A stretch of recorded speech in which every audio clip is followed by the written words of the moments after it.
Regards to the Man in the Moon by Ezra Jack Keats. Read by Dr. Ross.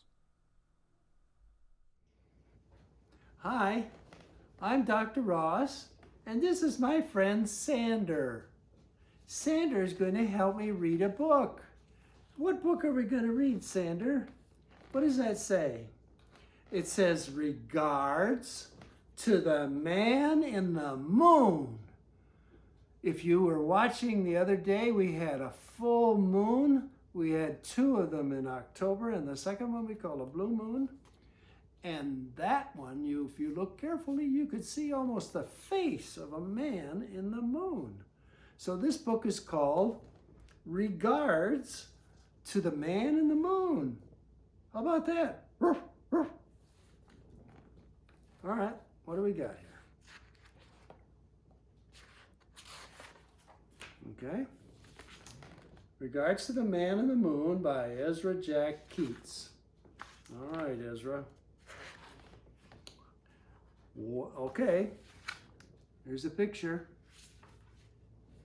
What's up, Louie? Why so sad? Barney asked. The kids are laughing at me. Laughing at you? Why? Well, come on. Can't you tell me? I'm your pop now. Why would they be laughing? Why do you think they would be laughing?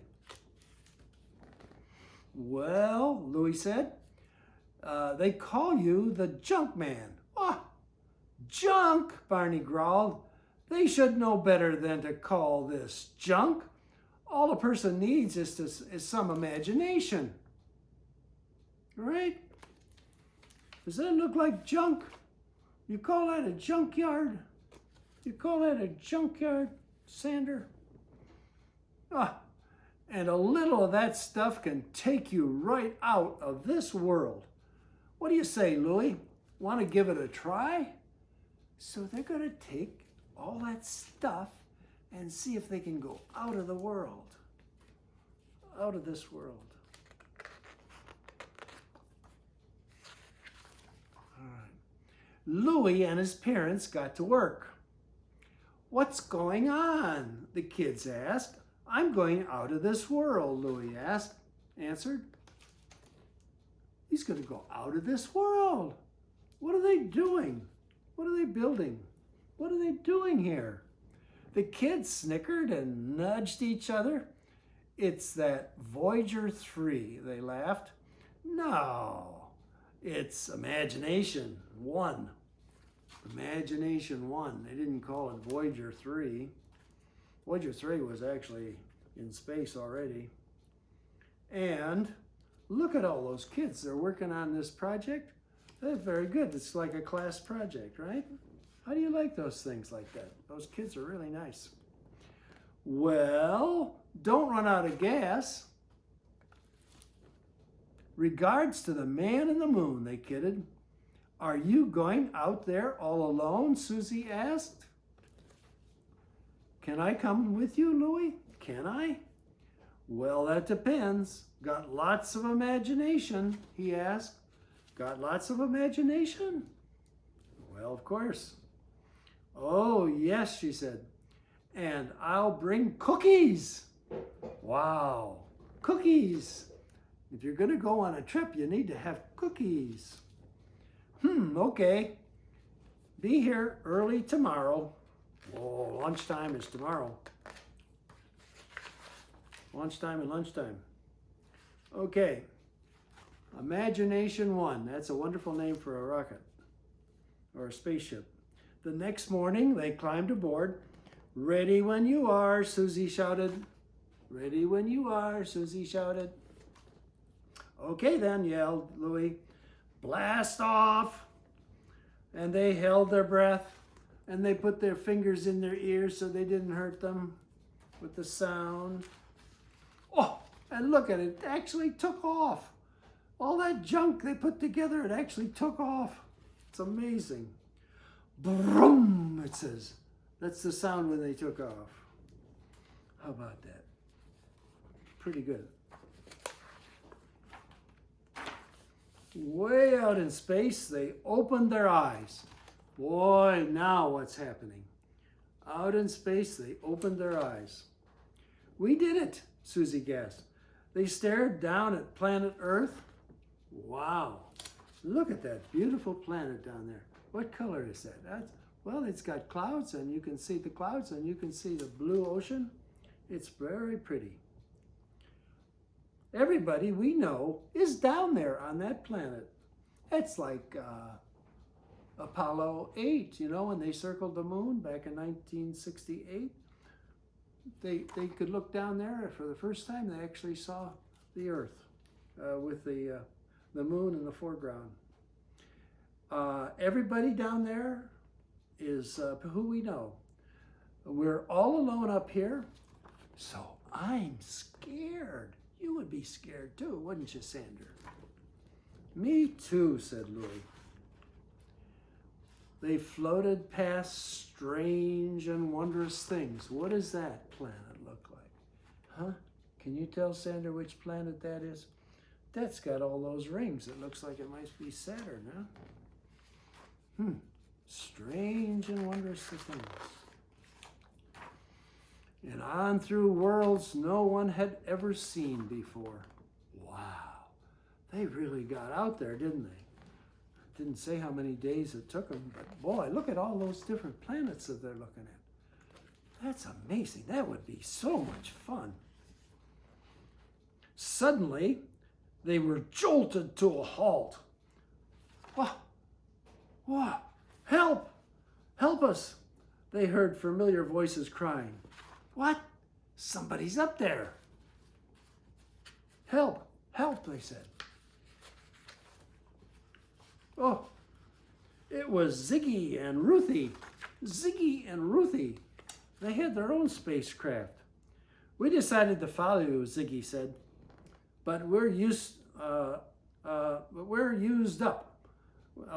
We've used up all of our imagination. They've used up all our imagination. How could that be? We're stuck. We can't move. Don't unite us. Don't untie us. Please. We'll never get home. They say they're out of imagination. And the imagination, I guess, is what they're using to fuel their rocket. Okay, let's go, Susie yelled, or we'll all be stuck out here forever. Oh, let's go. You can only move on your own imagination. Let's go, will you? Louis cried. That's a rock storm. A rock storm? Oh, man, I hate that when that happens. There's a rock storm heading our way, and we'll be smashed to bits by all those rocks. That's terrible. Sander, look surprised. All right. Oh, here come all the rocks. What are you going to do now?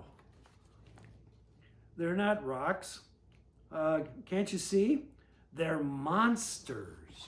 They're not rocks, they're monsters. They look like rocks to me, but they say they're monsters. They're coming to capture us, and we'll never see home again. The monsters are going to capture us, and we'll never see home again. Monsters, Susie said. Now you're using your imagination. Yeah. They began to move. You're doing fine now, Susie called. So let's go. You'll be better on your own, and so will we. Use your imagination. But Ziggy and Ruthie were so scared, they just hung on. They couldn't even move. That's terrible when that happens. And all those rocks flying around.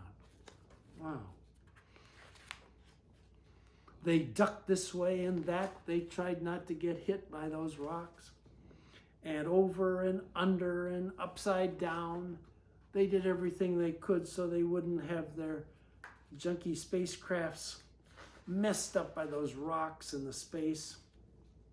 Finally, the storm of rocks passed, and they headed for home.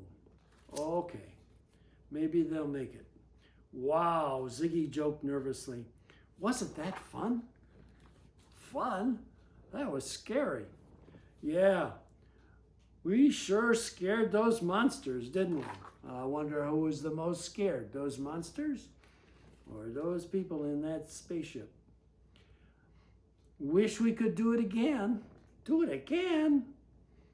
And they thought, Louis said, they used up their imagination. I guess they did. They used up all their imagination. Okay.